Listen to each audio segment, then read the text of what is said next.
안녕하세요. 1차 관세법의 김보미입니다. 이번 시간부터 이제 본격적으로 관세법 개론을 공부해 보도록 할게요. 1차에서는 관세법 개론이라는 말을 써요. 말 그대로 개론이라는 거죠.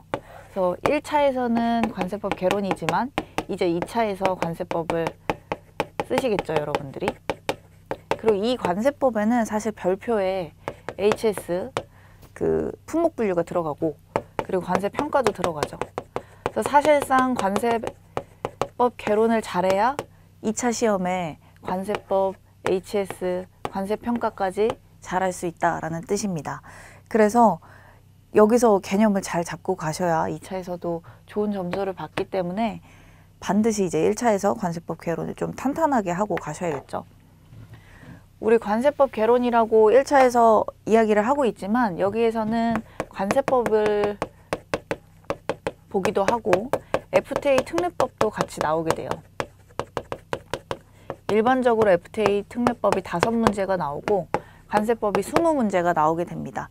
그래서 FTA 특례법을 무시하시는 분도 있는데 제가 뭐 뒤에서 설명을 FTA 특례법도 같이 드리긴 할 거지만 반드시 이것도 5문제면 사실은 합격의 등락이 충분히 좌우되는 점수거든요. 우리 2.5점이라고 하면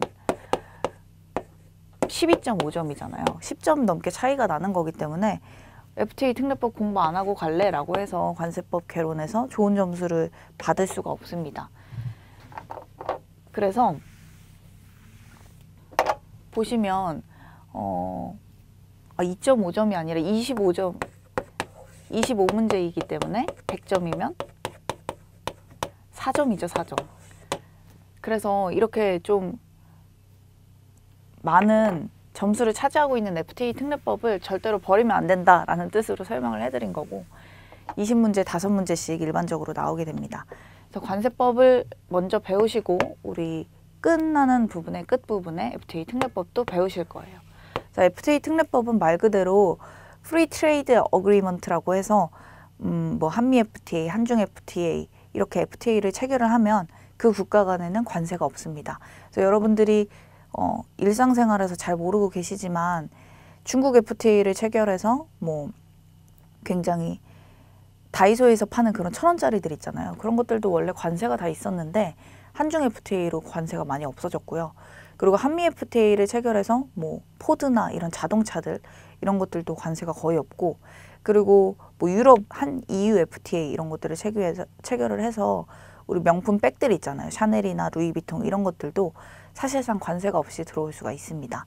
그래서 FTA를 체결한 거를 그냥 뭐 배경지식으로는 다들 알고 있겠지만 우리 사실 경제생활에서 일상적으로 쓰이고 있는 게 바로 FTA거든요. 여러분들이 뭐 지금 갖고 있는 물건들도 사실상 그 도매업자나 소매업자가 FTA를 적용받아서 관세를 0%로 한 다음에 구매를 한 경우가 아마 많을 겁니다. 그 정도로 우리 경제생활에서 굉장히 많은 부분을 차지하고 있는 게 FTA이기 때문에 그 부분도 중요하다라고 말씀드리려고 하는 거고요. 그 다음 책에 보면 1편에 관세법이 있어요. 1장부터 7장 있죠. 그래서 한번 제목부터 보고 갈게요. 관세법 1장, 관세법의 기본 이해, 말 그대로 기본 이해하는 총론이에요. 그래서 뭐 관세법의 목적은 뭔지, 관세법에서 말하는 용어의 정의는 뭔지, 관세법에서 말하는 기본적인 납세자의 의무는 뭔지, 권리는 뭔지 이런 것들을 개괄적으로 이제 설명하는 장이고요. 2장 보면 과세 요건이 있습니다. 과세 요건은 말 그대로 과세를 할 수 있는 요건이에요. 그래서 4가지가 있는데 그 4가지에 대해서 배우는 게 과세 요건이고요. 3장은 부과와 징수입니다. 그래서 말 그대로 세관이 관세를 부과하겠죠. 세관장이 부과를 하고 징수를 하게 됩니다. 그래서 뭐 1,000원 관세를 내세요 라고 하면 납세자가 1,000원 내는 그런 부과와 징수 이런 과정으로 생각을 하시면 돼요. 그 다음 4장 보시면 감면, 환급, 분할납부 있어요. 감면은 말 그대로 깎아주거나 면제해 주는 거고요. 환급은 관세를 냈다가 되돌려주는 거고요. 분할납부는 내는 거를 100만 원 내는 걸 10번을 나눠서 10만 원씩 내게 하는 게 분할납부입니다. 5장 보면 납세자의 권리 및 불복 절차 있죠. 5장은 납세자의 기본적인 권리를 관세법에 쫙 써놓고 그 권리를 침해하면 안 된다고 이제 선언을 한 거죠. 마치 이제 헌법의 권리처럼. 그다음 불복 절차는 말 그대로 세관이나 관세청에서 이만큼 관세를 내세요라고 하면 납세자는 따를 수밖에 없잖아요. 그래서 만약에 억울하다면 불복을 해라. 그래서 심사나 심판이나 소송을 통해서 납세자가 억울한 권리를 다시 되찾을 수 있다라는 게 5장의 권리 및 불복 절차입니다.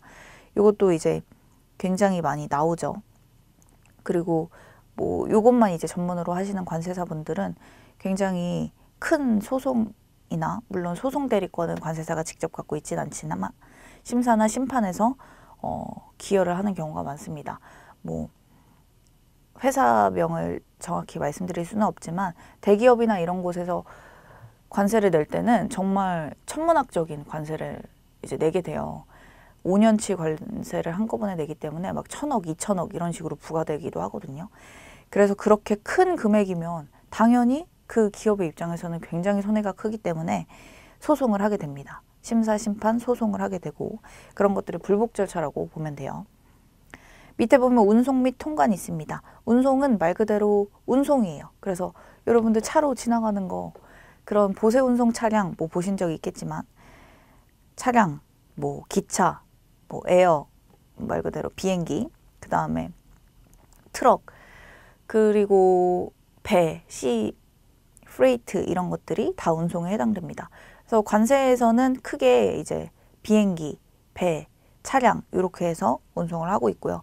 통관은 관세선을 넘어서 통관을 하는 걸 얘기해요. 그래서 통관에는 수입, 수출, 반송 이렇게 있는데 그걸 뒤에서 배우시게 될 거고 7장에서는 벌칙 및 보칙이 있어요. 그래서 벌칙 당연히 뭘 어겼으면 벌칙을 받아야겠죠. 그래서 그런 것들이 7장에 규정이 된 거예요. 그래서 저희가 이렇게 딱 한번 읽어봤는데 요거를 굳이 지금 뭐 판서를 안 한 이유는 뒤에서 배울 거기 때문에 어차피 제가 한번 개괄적으로 설명만 하는 그런 형식으로 했습니다. 그래서 7장까지 여러분들이 잘 배우시면 이제 관세법 개론에서는 너무 이제 어렵지 않게 객관식 문제는 풀 수 있게끔 설명을 해드리도록 할게요. 그래서 넘어가서 책의 1장의 관세법의 기본 이해부터 보도록 하겠습니다. 관세법은 좀 지루해요. 왜냐면 법이기 때문에. 제가 뭐 재밌게 알려드리고 싶은데 재밌게 알려드릴 수가 없어요. 어쩔 수 없이 이제 지루한 내용이긴 하지만 그래도 조금 흥미를 가지고 공부하시면 어떨까. 어렵겠지만. 그래서 관세법에는 관세법이라는 게 있고요. 그 다음 시행령이 있고 시행규칙이 있어요. 그래서 법에서 더 세부화된 내용을 시행령에서 정하고 그 령보다 세부화된 내용은 규칙에서 정합니다. 그래서 관세법은 국회에서 제정을 하고요. 시행령은 대통령령으로 제정을 합니다. 그리고 규칙은 기획재정부 장관령으로 제정을 해요. 그래서 법은 말 그대로 법을 고치는 거기 때문에 국회에서 하게 되고 시행령은 대통령령, 시행규칙은 기재부 장관령으로 한다라고 보시면 됩니다. 요것도 이제 법마다 달라요. 어떤 법은 대통령령이 아니라 뭐 다른 령으로 시행령을 하는 것도 있고 시행규칙도 기재부령이 아니라 다른 뭐 해수부 장관이나 농림부 장관이나 이런 걸로 할 수가 있겠죠. 그래서 우리 관세법에서는 기본적으로 경제에 관한 그런 규칙이기 때문에 기재부 장관이 하고 있다라고 보시면 됩니다. 그래서 요거는 뭐 중요하진 않은데 관세사로서 이제 아시려면은 관세청이 있잖아요. 관세청은 우리 KCS라고 하는데 코리아 커스텀 서비스라는 KCS라는 관세청이 있습니다. 여기 밑에 이제 세관이 있어요. 그래서 여기에는 서울 세관도 있고 부산 세관도 있고 인천 세관도 있고 뭐 대구 세관도 있고 천안 세관도 있고 이런 식으로 세관들이 있습니다. 그래서 관세청 산하에 이런 세관들이 있고요. 세관장이 있겠죠. 그래서 서울 세관장, 부산 세관장 이런 식으로 세관장이 있고 관세청은 이제 관세청장이 되겠죠. 이 위에 있는 게 기재부예요. 그래서 기획재정부 밑에 사실은 산하기관으로서 관세청장이 있다고 보시면 돼요. 그래서 기재부 밑에 관세청이 있고 그 청 밑에 세관이 있다라고 보시면 됩니다. 우리가 납세자로서 주로 이제 가는 데는 세관이에요. 저는 서울에 살고 있으니까 서울세관장 이게 학동에 있는데, 서울세관에 가서 뭐 부가 징수를 하기도 하고, 근거 서류가 있으면 근거 서류를 내기도 하고, 그리고 조사를 나오면 이제 서울세관에서 나오면 대응을 하기도 하고, 그런 것들을 이제 하고 있죠. 저는 이제 개인적으로는 관세법인에서 근무는 안 하고 기업에서 근무를 하고 있기 때문에 이렇게 하나하나 대응을 하고 있지는 않지만, 어쨌든 그 기업의 이제 관세적인 업무를 수행하고 관련 이제 뭐 시스템을 만든다거나 전략적으로 어떤 관세에 관한 전략을 세운다거나 이럴 때 조금 일을 하고 있습니다. 그래서 기재부 장관영인 이유는 이렇게 기재부가 관세청장을 관할하는 기관이기 때문에 기재부 장관영으로 정하는구나, 시행규칙을 이라고 보시면 됩니다. 그래서 관세청 밑에 세관이 있고요. 세관은 20몇 개가 있는 걸로 알고 있고 제가 다 알지는 못하거든요. 그래서 본부 세관이 있고 그 본부 세관 밑에 또 관할 세관들이 있고 이런 식으로 되어 있습니다. 뭐 중요한 건 아니에요. 배경 지식인 거죠. 그래서 어쨌든 기재부 장관영으로 한다. 근데 우리 시험에서는 그 주체를 가끔 바꿀 때도 있어요. 대통령령으로 정한다, 기재부령으로 정한다. 옳지 않은 것은 고를 때 기재부령인데 대통령령으로 정한 건 틀린 거겠죠. 그래서 이런 식으로 객관식을 고를 때가 많기 때문에 기재부령인 것도 사실은 중요합니다. 그래서 1절 보면 관세와 관세법 볼게요. 관세는 뭐냐면 뭐 대충은 다 알고 계시잖아요. 커스텀스 듀티라고 하는 관세는 뭐냐면 우리 관세선이 있습니다. 이 관세선을 통과할 때 내는 거를 관세라고 해요. 근데 뭐 관세선은 뭐고 관세는 뭐냐? 관세는 말 그대로 그 나라에서 다른 나라로 갈 때 그거를 관세선이라고 합니다. 우리나라가 이렇게 있으면 뭐 이렇게 있죠. 우리나라가 이렇게 있으면 여기서 여기로 들어올 때 요거를 관세선으로 뭐 아셔도 돼요. 근데 우리 뭐 인천공항 들어오시면 아시겠지만 출입국에서 우리나라에 들어올 때가 관세 내는 게 아니라 출입국에 입국 절차를 밟아야 그때서야 관세를 내잖아요. 이렇게 우리 지도로 지형적으로만 보는 게 아니라 어떤 선을 딱 넘었을 때 아, 그때는 다른 나라에서 우리나라로 온 것으로 본다라는 것으로 정한 게 관세선이거든요. 그래서 그 관세선을 넘었을 때 관세를 낸다라고 보시면 됩니다. 그리고 우리나라는 지금 수입관세를 채택하고 있기 때문에 다른 나라에서 우리나라로 올 때 관세를 내고 있습니다. 그래서 다른 나라 뭐 미국이나 중국이나 이런 데서 입국을 했어요. 근데 뭐 굉장히 비싼 가방을 사가지고 왔어요. 그렇다면 관세를 내야 된다. 세관에 신고해서 뭐 자진 신고할 수도 있고 아니면 뭐 캐리어 뜯어보다가 세관원이 발견해서 관세를 낼 수도 있고 이런 식으로 관세를 낸다.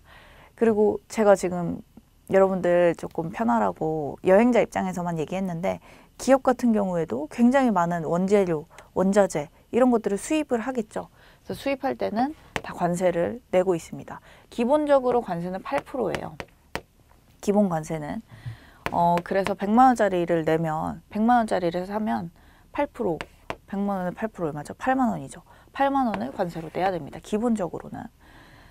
근데 뭐 여기서 이제 아까 말씀드린 감면을 받거나 뭐 FTA를 받거나 이런 식으로 어떤 특혜가 있어요. 그 관세를 다 내지 않아도 되는 제도들을 이용하면 관세를 깎거나 아니면 아예 내지 않거나 이런 것들이 가능하겠죠. 그래서 관세는 다른 나라에서 우리나라로 들어올 때 수입할 때 내는 것들을 관세라고 합니다. 그래서 1번 읽어볼게요. 책에. 관세는 국외에서 수입하는 상품에 대해서 부과하는 세금을 말한다. 즉 외국에서 수입되거나 외국에서 수출되는 물품에 대해서 관세선을 통과하는 조건으로 부과하는 조세다. 그래서 2번 보면 수출세, 수입세, 통과세로 구분하지만 우리나라는 모든 나라가 거의 수입세를 채택하고 있다. 그래서 그 관세선을 넘었을 때 뭐 들어오기도 하고 나가기도 하고 통과하기도 하고 이런 것들이 있잖아요. 하지만 모든 나라에서 거의 수입관세만 채택을 하고 있어요. 사실 우리나라에서 나가는 거는 우리나라는 이제 더 이상 아동케어죠. 우리나라에서는 우리는 다른 나라로 이미 나간 거기 때문에 더 이상 신경을 쓰지 않습니다. 그래서 수입되는 관세에 대해서만 대부분 채택을 하고 있고요. 통과세가 있는 나라가 있어요. 그 수에즈 운하 얼마 전에 좀 논란이 되긴 했는데, 우리 아프리카에서 유럽 이렇게 통과할 때 이 수에즈 운하를 통과하는 게 훨씬 빠르거든요. 그래서 이 수에즈 운하를 통과할 때 통과세가 있습니다. 그래서 이런 식으로 굉장히 이제 원래는 여기서 이렇게 돌아가야 되는데 여기를 돌아가지 않고 바로 갈 수 있으니까 여기 통과세를 내는 부분이 있긴 해요.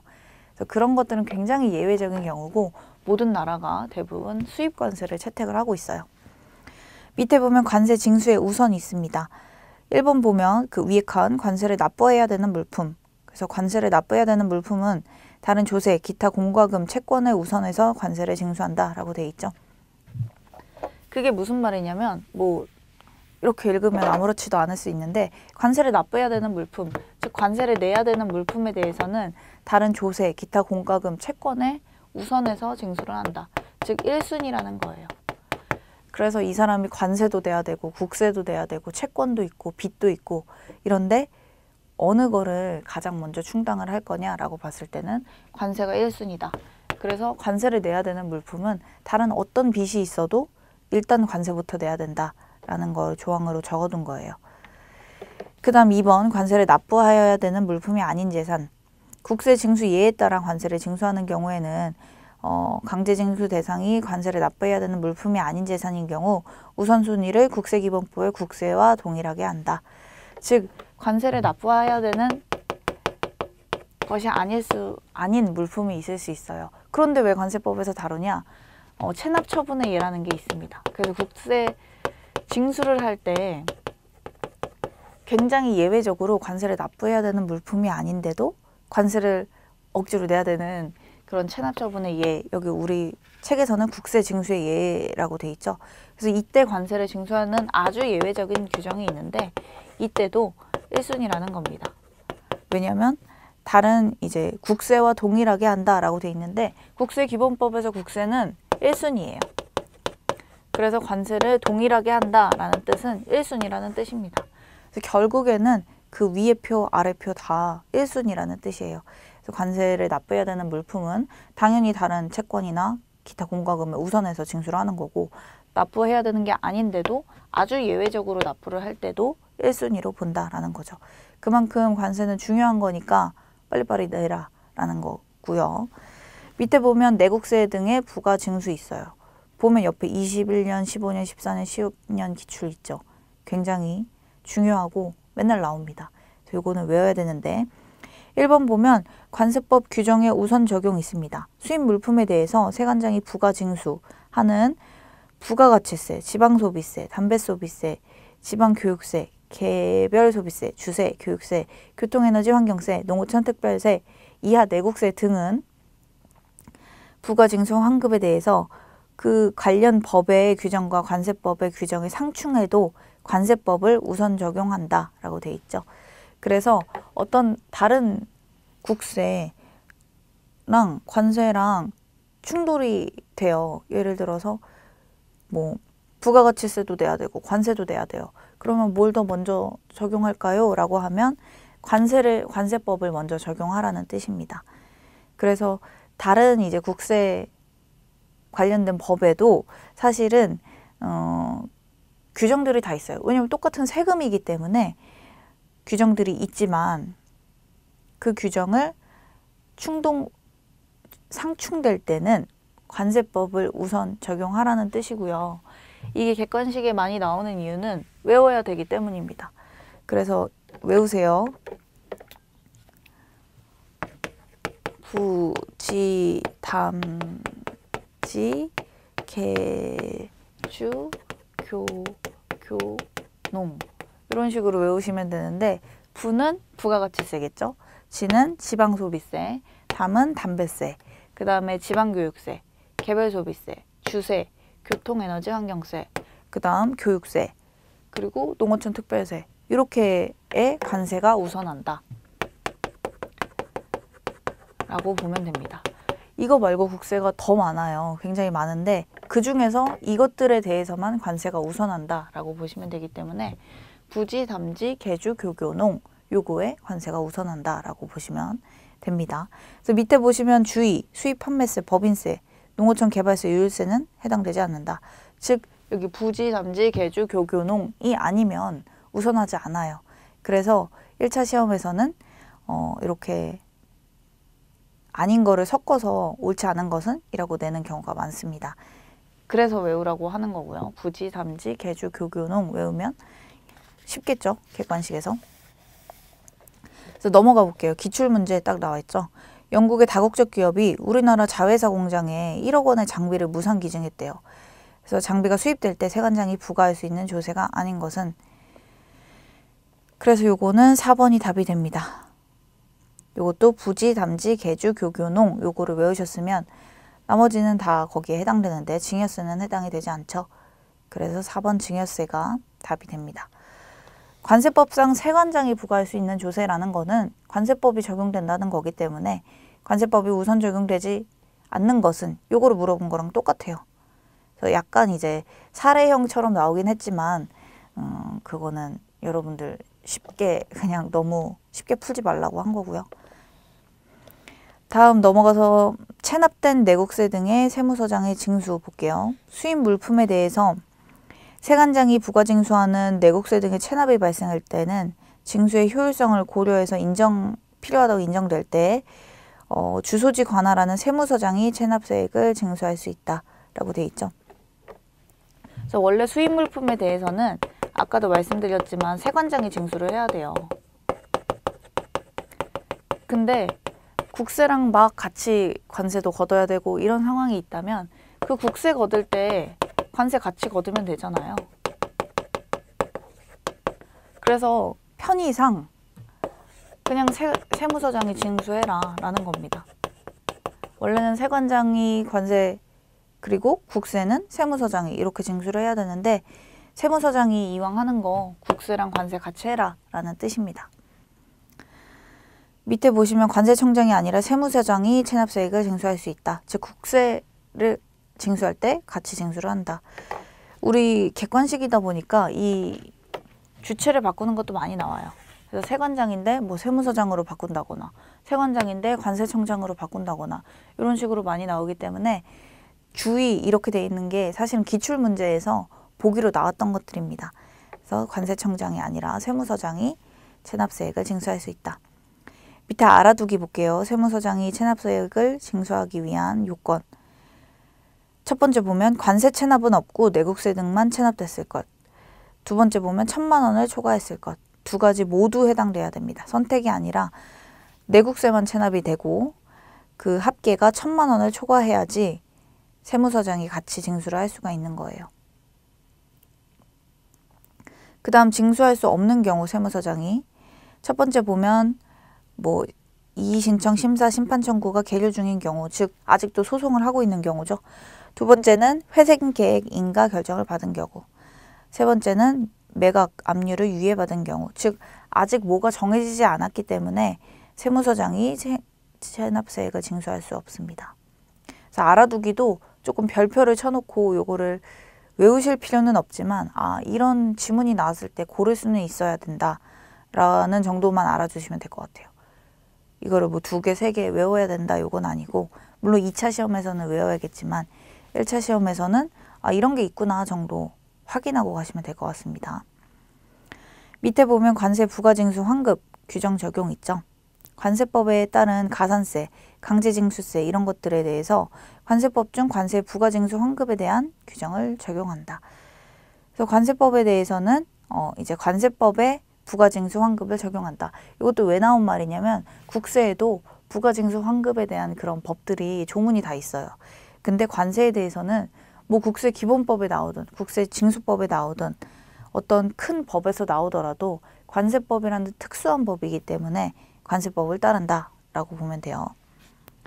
그 다음 4번 보면 관세에 대한 담보 관련 규정 적용 있죠. 수입 물품에 대해서 세관장이 부가징수하는 내국세 등에 대한 담보 제공 요구, 충당, 담보 이런 것들에 대해서는 관세의 담보 관련 규정을 적용한다. 요것도 담보 규정은 국세 기본법에도 있고 내국세법에도 있고 굉장히 많아요. 그렇기 때문에 어떤 거를 적용할지 모를 수가 있기 때문에 왜냐하면 법마다 담보에 대한 규정이 다 있거든요. 그래서 관세에 대해서는, 수입 물품에 대해서는 반드시 관세법에 있는 담보 관련 규정을 적용하라는 뜻입니다. 다음 넘어가서 관세법 볼게요. 1번 보면 관세법의 목적 있죠. 그래서 제가 지금 말하는 거에 동그라미를 쳐보세요. 일단 관세법은 쭉 옆으로 넘어가서 수출입 물품의 통관을 적정하게 하고 동그라미, 그 다음 관세 수입을 확보함으로써 동그라미, 국민 경제 발전에 이바지함을 목적으로 한다. 여기 동그라미. 그래서 관세법은 뭐 목적을 그냥 쭉 읽으면 아무 말인 뭐 그냥 이렇게 넘어가잖아요. 근데 관세법은 기본적으로 이 틀이 있어요. 그래서 수출입 통관을 잘하고 그 다음에 수입을 확보한다. 관세 수입을 확보한다. 그래서 결국에 궁극적으로 국가 경제에 이바지한다.